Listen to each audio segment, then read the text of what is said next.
सगळ्यात जास्त जर मला काय आवडत असेल तर त्यात कोच आणि प्लेयर ह्या दोघांचं जे रिलेशनशिप आहे, एवढे वर्ष, कमीत कमी 10 वर्षाची जी मेहनत असते ती तुम्हाला 5 मिनिटात उतरवायची असते. त्या क्षणाला तुम्हाला जिंकायचं असतं आणि पूर्ण सपोर्ट तुमच्या कोचचा असतो.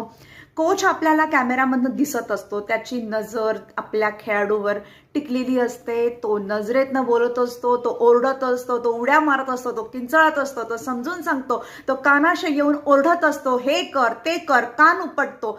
सगळ्या गोष्टी त्याला देण्याचा प्रयत्न करतो, कारण की ह्या पाठीमागे फक्त आणि फक्त तो खेळाडू नसतो, तर ह्या पाठीमागे पूर्ण जगाची नजर लागलेली असते. हे जे रिलेशनशिप आहे खेळाडू आणि कोचचं, हे मला भयानक आवडतं. कारण की माया असते त्यात, प्रेम असतं, कठोरपणा असतो आणि जे त्या स्पर्धेकाकडे जे आहे